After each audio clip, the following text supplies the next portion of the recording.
Olá, eu espero que essa mensagem seja fonte de esperança, de ânimo e fé para o seu coração. Mas antes, eu quero te fazer um convite muito especial para você inscrever-se no canal e ativar as notificações. Isso vai nos ajudar e muito a espalhar ainda mais as boas novas de salvação no Evangelho de Jesus Cristo. Daniel capítulo 2, nós vamos ler do verso 18 até o verso de número 22, pediu que suplicassem ao Deus dos céus que tivesse misericórdia deles e lhes revelasse o segredo para que não fossem mortos com os outros sábios da Babilônia. Essa é uma oração que Daniel faz, juntamente com seus 3 amigos, para que a sabedoria viesse da parte de Deus na interpretação do sonho. Em seguida, o texto continua dizendo, naquela noite, o segredo foi revelado a Daniel numa visão.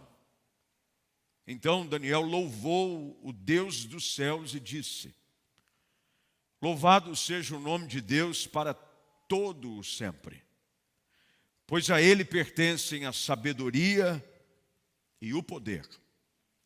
Ele muda o curso dos acontecimentos, remove reis de seus tronos e põe outros no lugar. Dá sabedoria aos sábios e conhecimento aos eruditos. Revela coisas profundas e misteriosas e sabe o que está escondido nas trevas, embora ele seja cercado de luz. Eu te agradeço e te louvo, ó Deus de meus antepassados, pois me deste sabedoria e força. Tu me mostrastes o que te pedimos, revelaste o que o rei exigiu. Vamos ler até aqui.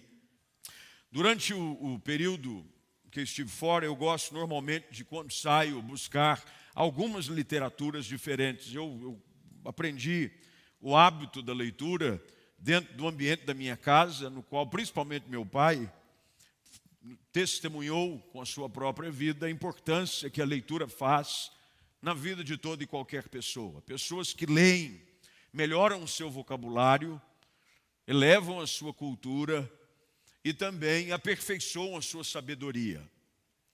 Por trás de uma pessoa culta, de uma pessoa sábia, de uma pessoa estudada, há uma dedicação expressiva de leitura quase que diária, direta.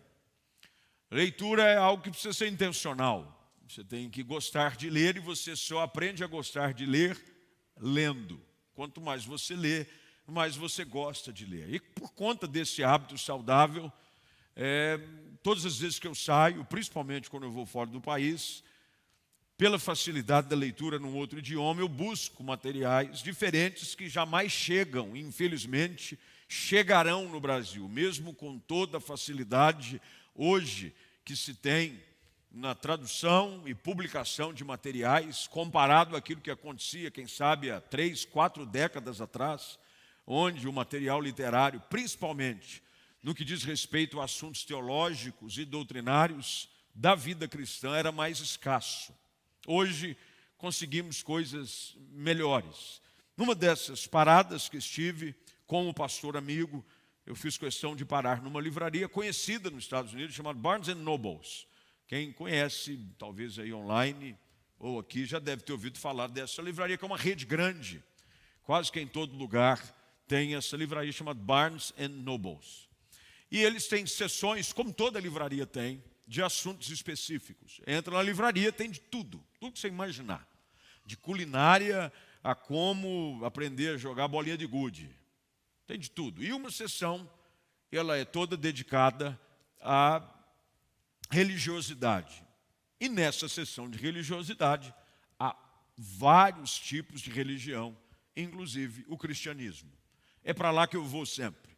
Corro e começo a buscar alguma coisa nova. Dou uma olhada na prateleira, às vezes tem coisa nova, às vezes não tem coisa tão nova, até porque o período da pandemia fez com que se tornasse escasso não apenas produtos básicos e componentes para montagem de equipamentos, carros, por exemplo, carro, estamos dizendo que carro, até regularizar o mercado de carros novos, deve se demorar mais 6 meses, porque tudo parou, as fábricas diminuíram a produção e os componentes diminuíram. E chegou também na literatura, poucos livros novos sendo lançados, agora que está retomando.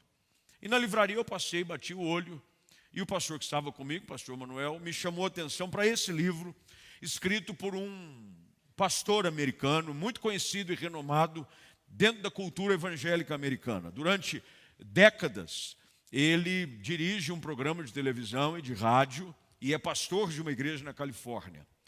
Para quem o conhece, eu vou citar o nome, ele chama-se David Jeremiah. Davi Jeremias, um nome bonito para você pôr no seu filho. Olha o Davi Jeremias aí. Eu acho uma combinação um tanto assim, rei profeta. Davi Jeremias, mas esse é o nome dele, David Jeremiah. E um livro dele sobre escatologia, escrito em 2019, antes dessa situação de pandemia ao redor do mundo. E comecei a folhear o livro e achei interessante o livro. Foi o único livro que eu trouxe naquele dia da livraria. E comecei a ler o livro já no mesmo dia que adquiri, vim folheando. O livro é interessantíssimo, um livro que vale a pena ler se você domina a língua inglesa. Você precisa dominar a língua inglesa, porque ele é um inglês um pouco mais complicadinho, porque usa de expressões escatológicas, teológicas mais profundas. Se você não entender o idioma com mais profundidade, como diz o outro, você vai ficar boiando. Mas ao olhar e ler o livro, na introdução do livro, nas primeiras páginas, me chama a atenção a abordagem que o autor faz sobre esse texto que nós temos diante de nós nessa noite. Essa mensagem ela foi inspirada nessas primeiras páginas do livro de David Jeremiah, o qual eu mergulhei e descobri algumas coisas interessantes, úteis para os nossos dias, principalmente dias onde nós questionamos questões quanto à eternidade, aos tempos em que vivemos. É difícil estarmos expostos a uma situação de indefinição quanto ao futuro. Uma das coisas que mais nos assusta ao caminhar na nossa vida é quanto ao amanhã. O sambista já compôs uma canção que se tornou popular no Brasil, que diz o seguinte: como será o amanhã? Responda quem puder. O meu futuro será como Deus quiser. Quase que uma inspiração profética do sambista, traz uma verdade que ela é comum a todos nós. A inquietação quanto às situações que nos cercam. Há várias agendas nos dias que vivemos que têm pressionado situações que nos colocam em xeque quanto a como viveremos e como será o amanhã dos nossos filhos.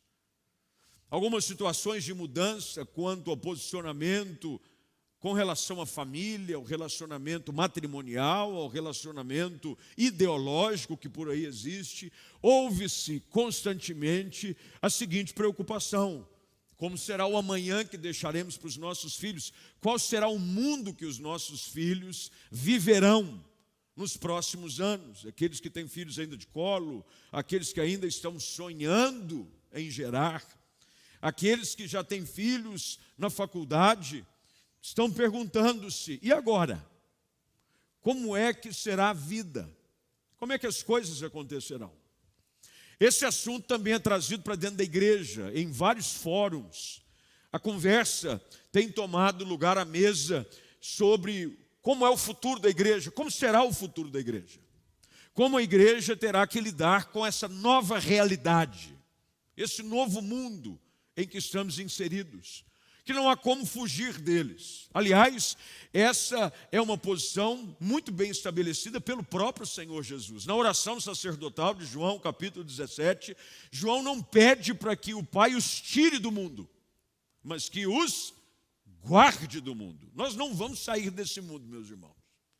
Loucura da nossa parte é achar que Deus vai nos colocar numa redoma, numa bolha, e que viveremos alheios ao que está acontecendo ao nosso redor. Nós estamos expostos à realidade da vida, como ela é. A vida é isso. Ela traz surpresas, ela traz situações aonde os tempos e as estações são distintas. E ao olhar para a história deste que é um dos personagens bíblicos mais celebrados do Antigo Testamento, que é Daniel, o qual é levado cativo como escravo durante o período em que Jerusalém é sitiada pelo rei da Babilônia, chamado Nabucodonosor. Ele, juntamente com outro grupo de jovens capazes, inteligentes, dotados de bom ensino, são levados para serem instruídos no palácio. Este homem, chamado Daniel, que os estudiosos acreditam que tenha sido levado cativo com 17 anos, mais ou menos, já no finalzinho da sua adolescência, e tenha vivido até um pouco mais do que os seus 80 anos de idade. Ele sobrevive a 4 reinados, 3 tipicamente pela sua linhagem, mais 4 que são Nabucodonosor, Beltesazar, Dario e Ciro. Durante esses 4 reinados, este homem, Daniel, assume uma posição de destaque. Ele é um líder diferenciado.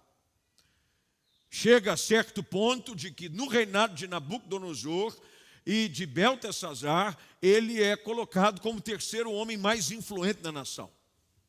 E as nações vão passando, os tempos vão passando, e Daniel se transforma numa testemunha viva de um fato, o qual eu gostaria de falar com vocês nessa noite, inspirado neste livro escrito pelo Dr. David Jeremiah.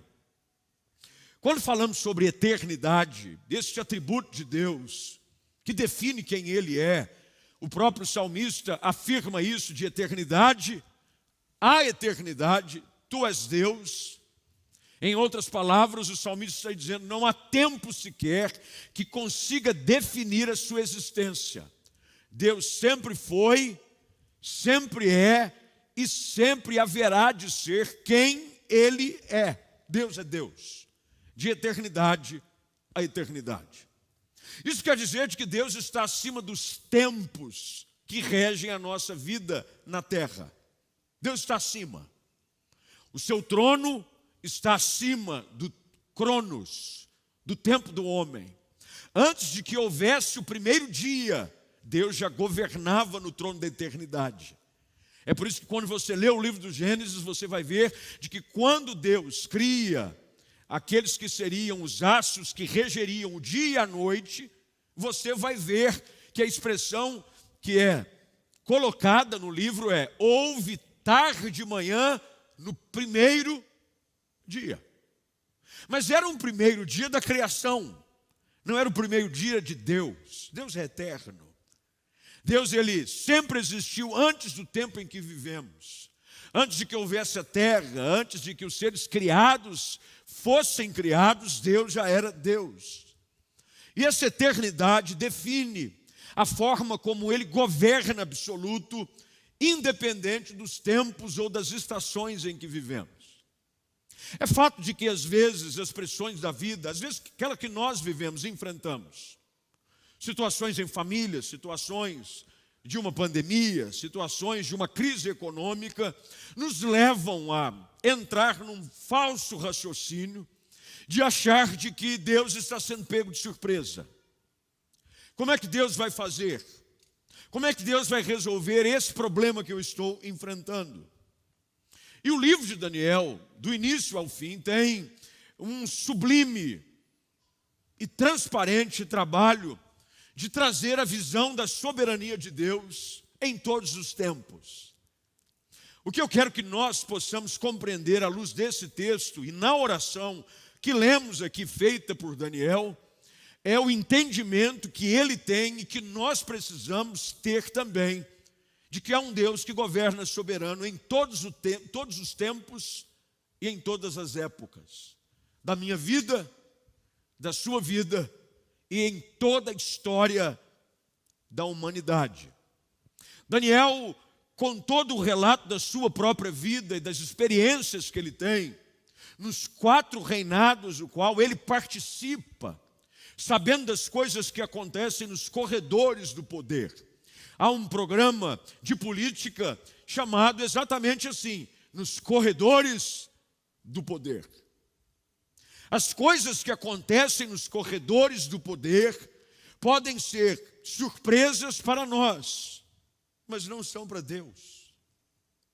Daniel testemunha de forma ocular e participante da forma como Deus exerce a sua soberania sobre todas as áreas da vida do homem. E o objetivo de Daniel no seu livro é nos fazer entender de que há um Deus nos céus. Há um Deus nos céus. Há um Deus nos céus. Nós não estamos entregues ao governo de quem quer que seja. Como diz o velho hino, a nossa vida está nas mãos de Deus. E os meus problemas, Deus resolverá. Há um Deus nos céus. No livro, o autor, que é Daniel, repete frequentemente de que esse Deus é um grande Deus, Ele é o Deus dos deuses e Ele é o Rei dos reis. Durante o curso da história da vida de Daniel, onde ele participa de momentos distintos, com pessoas diferentes, há um resultado e uma resposta clara que Daniel enxerga e compartilha nesse livro. Há um Deus que governa sobre todas as coisas. Quando entramos nesse tema que prevalece, nós vamos entender como Deus usa pessoas, como Deus usa tempos e épocas para cumprir o seu propósito. Eu quero que você entenda isso nessa noite, você que está em casa e você que está aqui presente. Nada do que acontece foge do propósito de Deus na nossa vida. Nada. Tolo é aquele que acha que tem o controle, que governa, que está acima de todas as pessoas. Não. O trono de Deus é o que governa absoluto sobre todas as coisas. Quero um exemplo? Bem, logo no início do livro, no capítulo 1 de Daniel, quando traz a narrativa do momento em que Nabucodonosor sitia Jerusalém, o versículo 1 e 2 traz as seguintes palavras, na nova versão transformadora, e se o pessoal aí da mídia for rápido em colocar Daniel 1 e 2, ajuda bastante. Obrigado. No 3º ano do reinado de Joaquim em Judá, Nabucodonosor, rei da Babilônia, veio a Jerusalém e cercou a cidade. Bem, se parasse por aí, a impressão que teríamos qual é? Nabucodonosor, com todo o seu poder de guerra, com toda a sua estratégia, com todos os seus homens, com todas as suas armas, foi capaz, finalmente, de tomar Jerusalém. Mas olha o que o texto continua dizendo. O Senhor lhe deu vitória sobre Joaquim, rei de Judá, e permitiu, grifa isso na sua Bíblia, como eu sempre digo aqui, enfatizo, permitiu que levasse para a terra da Babilônia alguns dos utensílios sagrados do templo de Deus. Nabucodonosor colocou-os na casa do tesouro do seu Deus. Nabucodonosor pode ter até pensado que havia capturado a cidade. Quem sabe a manchete do jornal da Babilônia trouxesse a seguinte notícia: Nabucodonosor cerca Jerusalém e finalmente toma a cidade, depõe o seu rei e leva todos os utensílios do templo do Deus dos judeus. Mas essa seria uma falsa notícia, como hoje se transformou comum dizer fake news. A verdade é de que ele não conquistou Jerusalém. Deus entregou Jerusalém na mão de Nabucodonosor. Nós vamos enxergar em todo o livro, e esse objetivo nessa noite, em olhar para a palavra, é apenas fazer você entender de que nada que acontece na sua vida hoje, por mais que você não entenda, fugiu do propósito maior de Deus para você. Coisas que você não entende, coisas que Deus permite acontecer, situações que a princípio parecem estar lhe prejudicando, têm um propósito maior. Daniel, durante todo o seu livro, nos ensina como Nabucodonosor chega ao trono da Babilônia. Quando você vai agora ao capítulo 2, e eu disse que nós precisamos caminhar alguns versículos, porque essa é uma mensagem que nos ajudará bastante, mas que nos obriga a caminhar com um pouco mais de atenção nas Escrituras nessa noite. Olha o que diz o verso 37 do capítulo 2 do livro de Daniel. Daniel agora falando com Nabucodonosor, que achava que havia chegado ao trono da Babilônia pelos seus próprios méritos. Ele diz: ó rei, o Senhor é o maior de todos os reis. Ponto. O Deus dos céus lhe deu sabedoria, poder, força e honra. Ele o fez governante de todo o mundo habitado, e pôs até os animais selvagens e as aves debaixo do seu controle. O que Daniel está ensinando a Nabucodonosor e o que é que o Espírito Santo de Deus quer nos ensinar hoje à noite? Nada do que acontece, nada do que você faz, a posição que você ocupa, a família que você está, é fruto da sua própria força. Tudo vem de Deus.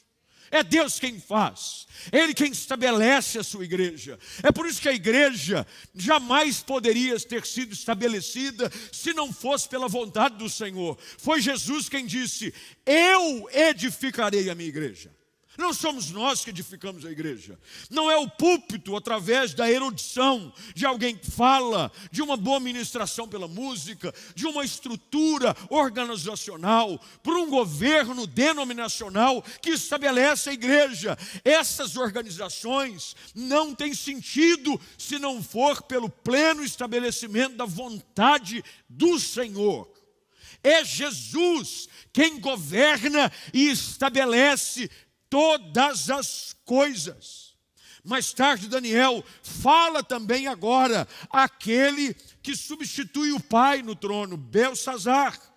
Capítulo 5, verso de número 18 do livro de Daniel. Por gentileza, eu esqueci de avisar o pessoal da mídia que nós íamos caminhar, me perdoa, mas vocês estão fazendo um excelente trabalho, indo rápido comigo.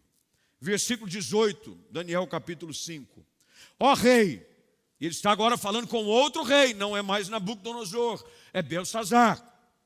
Olha agora o que ele diz: ó rei, o Deus Altíssimo, Deus soberania, majestade, glória e honra a seu antecessor Nabucodonosor. Ele o engrandeceu de tal modo que povos de todas as raças, nações e línguas estremeciam de medo diante dele.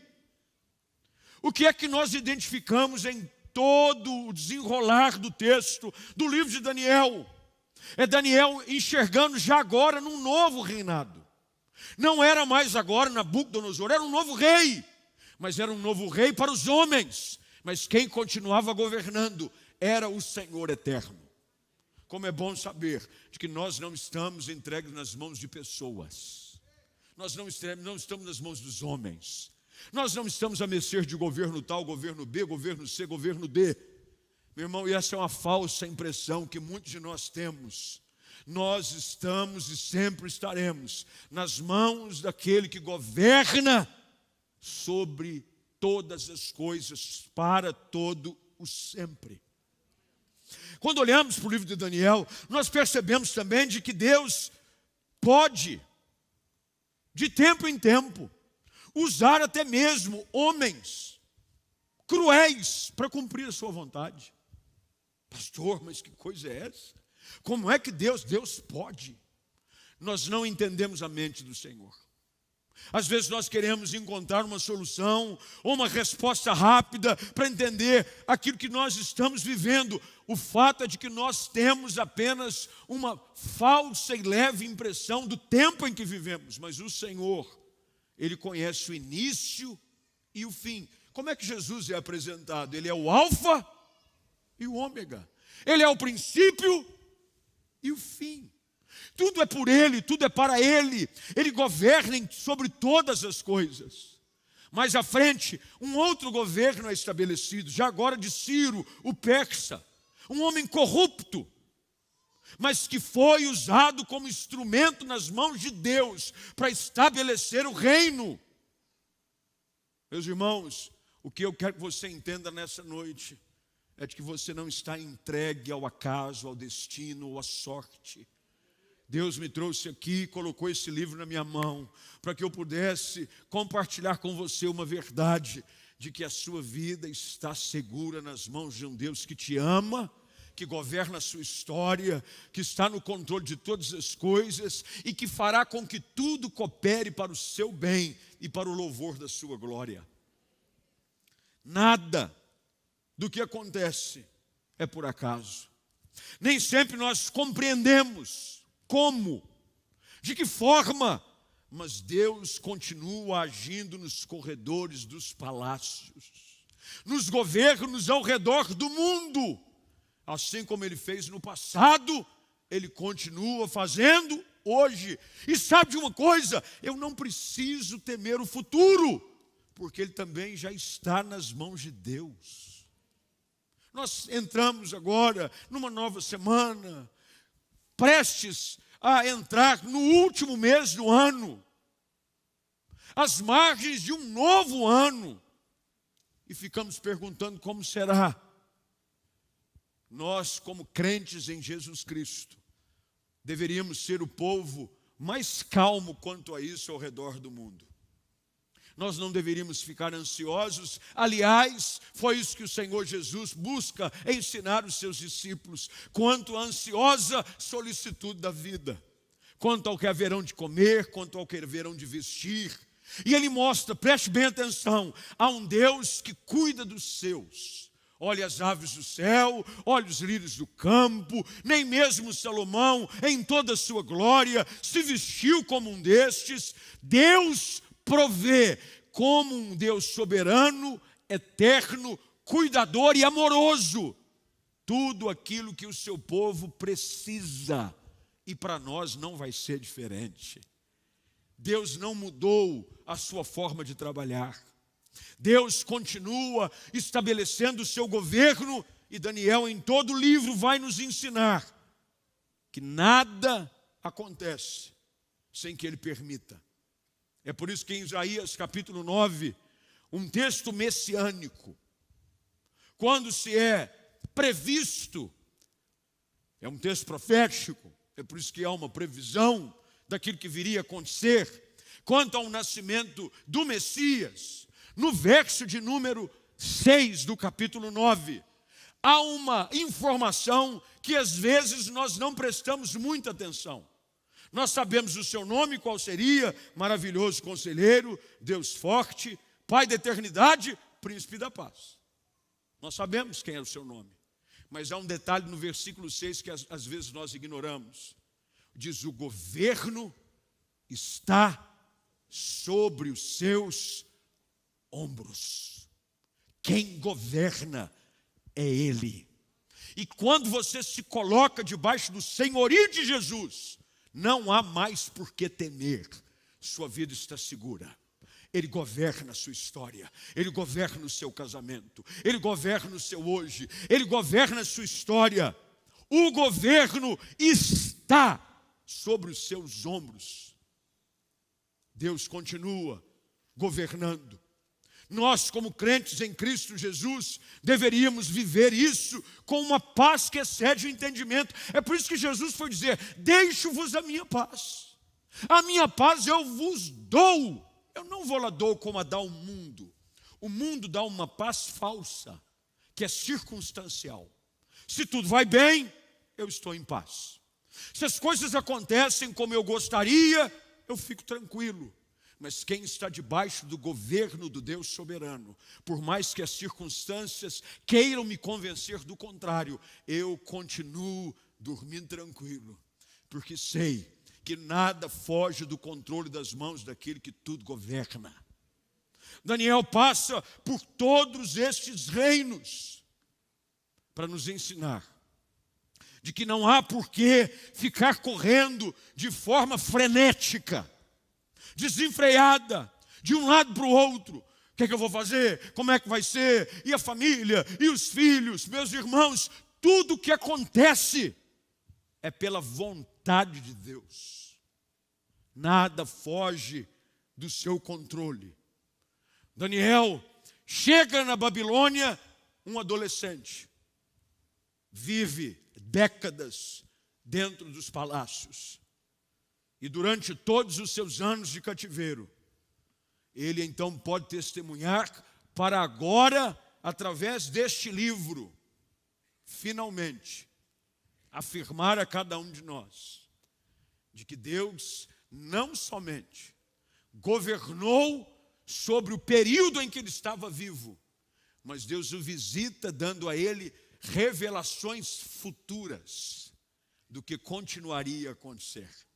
É por isso que metade do livro de Daniel é sobre o governo do Senhor durante a sua vida, e a outra metade do livro é o governo do Senhor sobre o que haveria de vir. O que isso nos ensina? É de que eu não preciso me preocupar. Deus continuou operando ontem, Ele continua operando hoje, e Ele continuará operando amanhã também. A nossa história, a história do mundo já foi escrita. Nós sabemos o seu final.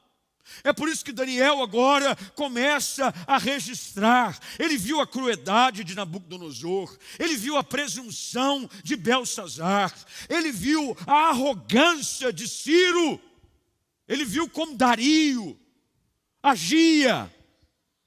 E Daniel é aquele que por detrás de cada um destes eventos é levantado por Deus para testemunhar até nos dias de hoje, de que há um Deus que trabalha, como diz o profeta, por aqueles que nele esperam. Deus está trabalhando em seu favor. Quem sabe Deus te colocou aqui presente ou através dessa transmissão, apenas para dizer a você: acalma tua alma, sossega o teu coração. Daniel, nesta oração, a qual eu volto para ela, para ir para o final, porque o tempo aqui já me alerta, bem diante dos meus olhos, que nós estamos precisando caminhar para o fim.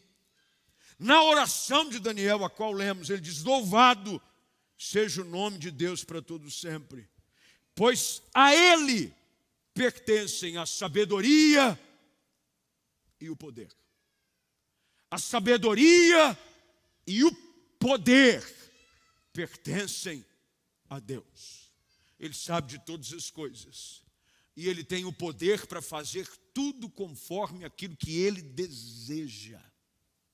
Durante cada momento de todos os reinados que Daniel permanece, ele permanece como um firme pilar de ferro. Os reinos, como diz uma canção, se abalam. Os reis se vão. Mas Daniel é uma prova viva de que se você se colocar sobre o governo do soberano, você permanece em todo o tempo. Daniel passa dizendo: Nabucodonosor passou, Belsazar passou, Dario passou, Ciro passou. Mas Daniel continuou, porque ele se colocou debaixo não do governo dos homens, mas ele se coloca debaixo do governo do soberano Deus. Quando você se coloca debaixo do governo do soberano Deus, não importa os tempos, não importa as circunstâncias, não importa quem é seu chefe. Porque tem gente que diz assim: mudou meu chefe. Ah, o chefe que gostava de mim saiu. Botaram outro chefe, eu estou perdido. Quem governa a sua vida não é o seu chefe. Quem governa a sua vida é o Deus soberano.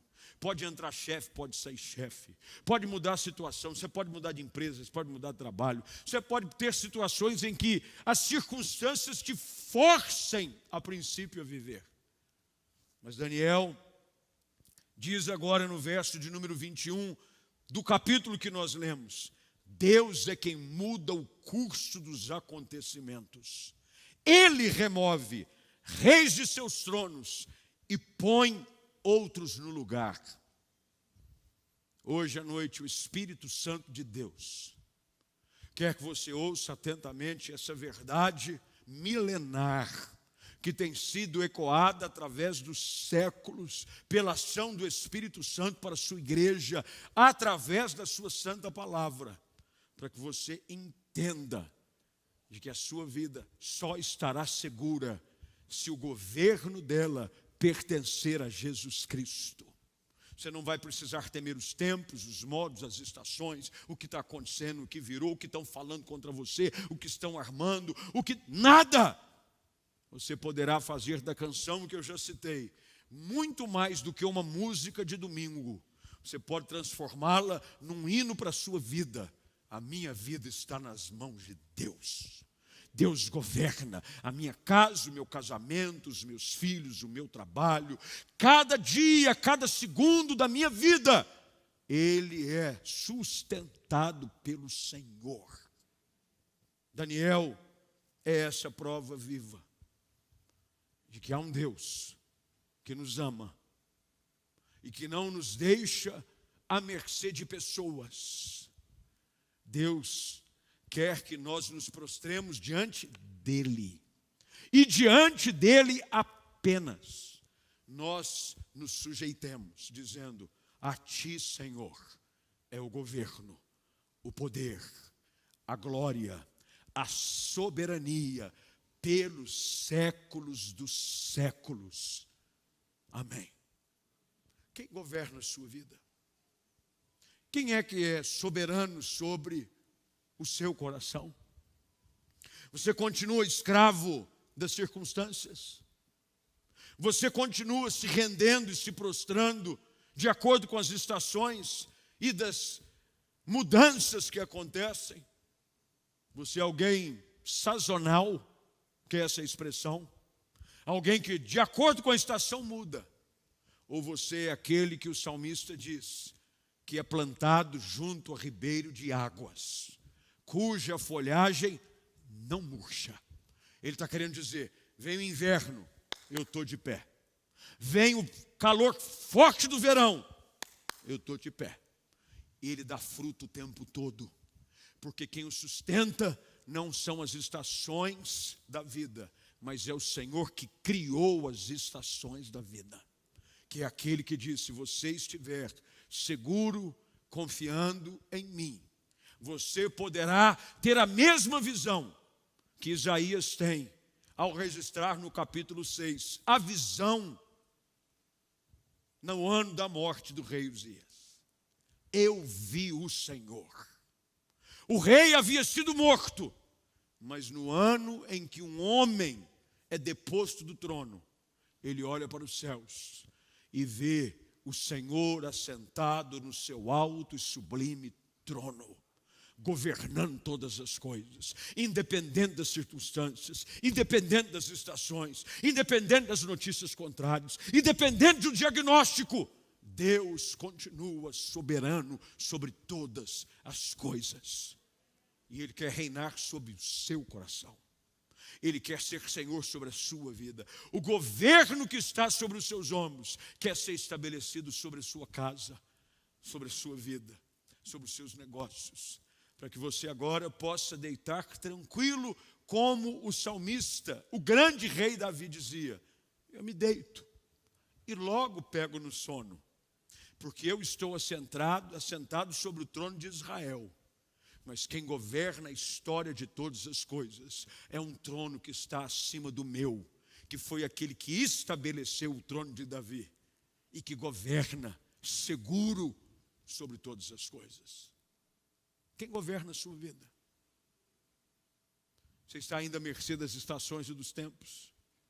Ou você quer sair dessa noite, encerrar a transmissão online e entrar numa semana dizendo: eu entendi de que nada que venha acontecer nessa semana é surpresa para Deus. O melhor dele já está sendo preparado para mim. Eu posso enfrentar a semana tranquilo, eu posso caminhar sem ser pego de surpresa, porque eu sei que até mesmo enquanto nós dormimos, Deus dá aos seus amados. Deus está trabalhando por nós, até quando nós estamos adormecidos. Afinal de contas, não dormita e nem dorme o guarda de Israel. Eu quero orar com você. Coloque-se de pé, por favor.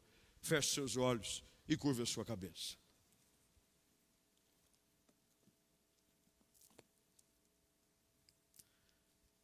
Infelizmente, algumas pessoas têm se tornado reféns da vida e têm se prostrado diante de circunstâncias, porque falham em entender essa verdade, a qual rege e governa todas as coisas antes de que o mundo fosse mundo. A visão de que todos os profetas escatológicos têm com relação ao trono de Deus é de que um dia todos os reis da terra se prostrarão diante do grande rei. Tiraremos as coroas da nossa cabeça, aquelas que nos foram entregues exclusivamente pela sua graça, e as depositaremos aos pés do Senhor Jesus, dizendo: ao Senhor é que pertence toda a glória, ao Senhor é que pertence todo o domínio. As visões que se tem sobre o futuro escatológico, o desfecho da história, é de que toda língua confessará, todo joelho se dobrará e confessará que Jesus Cristo é o Senhor. Nós não precisamos esperar o desfecho da história para nos prostrarmos diante dessa soberania e do governo desse Deus que rege absoluto sobre todas as coisas. Deus quer que você nessa noite entregue o seu coração, entregue a sua vida, entregue as suas preocupações, dizendo: Senhor, eu entendi agora. A história de Daniel, durante 4 reinados, serve para nos ensinar de que aqueles a quem o Senhor estabelece, ninguém pode tirar. Meu irmão, quando Deus coloca alguém em algum lugar, não há força no mundo que seja poderosa o suficiente para derrubá-lo. Saul tentou de todas as formas perseguir a unção que havia sido derramada sobre Davi como um novo rei ungido sobre Israel. Mandaram persegui-lo como um cachorro, recompensa sobre a sua cabeça, armaram situações para matá-lo, mas aqueles a quem Deus estabeleceu permanecem. Quando eu entendo isso, e eu entrego a minha vida a esse Deus soberano, eu posso entrar nessa nova semana, eu posso enfrentar as dificuldades, sabedor de que elas não estão sob o meu poder de resolução. Tolice nossa é achar de que temos o poder de resolver uma ou outra coisa pelas nossas próprias forças. Quando nós entramos sabendo de que Deus está no governo e de que Ele vai me dar sabedoria. A oração de Daniel para a interpretação do sonho estabelece a forma como eu e você devemos nos aproximar diante de situações difíceis. Olhe qual era a ameaça. Se nós não tivermos a solução do sonho, há risco de morte. Aí Daniel diz: Senhor, preserva a nossa vida e dá-nos sabedoria para interpretar o sonho. Porque a minha vida não está nas mãos do rei. Lembre-se daquilo que Sadraque, Mesaque e Abednego, nos nomes babilônicos dos seus 3 amigos. Eles responderam ao rei quando ameaçados de não se curvarem diante da estátua que havia sido construída. Ele disse: olha, se vocês não se curvarem, nós vamos lançar vocês na fornalha que arde. A resposta deles foi: pouco importa. Se o Deus a quem servimos quiser nos livrar, Ele nos livrará. Se Ele não quiser, está tudo certo. Mas nós não vamos nos prostrar diante da sua imagem, porque nós já nos prostramos diante daquele que é digno de todas as coisas, e que é maior do que o seu governo, ó rei, é maior do que a sua estátua. Ele é o Deus dos deuses, Ele é o Senhor dos senhores, Ele é o Rei dos reis. E quando você escolhe se prostrar diante da soberania desse Deus, não importa a ameaça dos homens, não importa as dificuldades do amanhã, eu entro diante daquilo que é desconhecido para mim, na certeza de que Deus está cuidando de todas as coisas. Quem sabe hoje você não precisa render-se ao Senhor Jesus para valer. Entregar sua vida nas mãos de Deus. Acalmar o seu coração e entender de que entregar a vida a Cristo é mais do que você ter o seu nome escrito no livro da vida. É você decidir andar com Ele para valer. Em submissão, debaixo do seu governo, do seu senhorio. E hoje você tem a oportunidade de fazer isso. E Deus quer te levar a viver uma vida segura, em que tudo o que acontece ao nosso redor vai servir para o nosso bem e para cumprir o propósito perfeito de Deus nas nossas vidas. Você está disposto a isso? Portanto, se você está em casa ou você que está aqui, deseja entregar a sua vida a Jesus Cristo, a render o controle da sua história nas mãos do Senhor, a entender de que sozinho você não consegue nada, você é limitado, você é impotente, você não tem governo sobre nada na sua vida. Há uma falsa ideia de governo e de domínio sobre você. Ela não existe. Só há um Deus soberano. Só há um que é de eternidade, e a eternidade é Deus. E hoje Ele está dizendo: dá o seu coração para mim. Deixa eu reinar sobre a sua vida. Deixa eu estabelecer o meu reino sobre você. É por isso que Jesus disse: não acreditem quando disserem que o reino de Deus está ali, o reino de Deus está acolá. Ele diz: o reino de Deus está em vós. O reino de Deus está em vós. O reino de Deus quer ser estabelecido em você. Em você. Deus quer governar os seus sentimentos, as suas emoções, os teus desejos, os teus valores. Mas para isso Jesus precisa ser entronizado como rei da sua vida. E para isso você precisa confessar o seu pecado, abandonar a sua presunção, a sua arrogância, a sua prepotência de achar que tem domínio e governo sobre alguma coisa. Você não tem. Renda-se ao Senhor hoje e experimente uma vida completa, uma vida segura, uma vida que é governada por aquele que é Senhor sobre todas as coisas. Vamos juntos orar. Se você quer fazer essa oração, põe uma das suas mãos sobre o seu coração.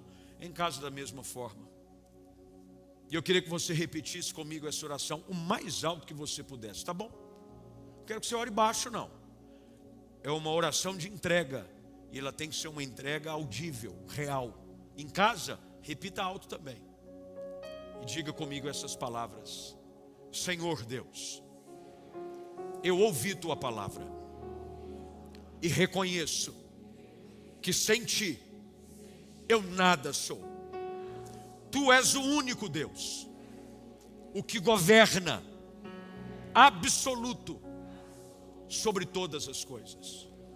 Reinos, governos, domínios pertencem a ti.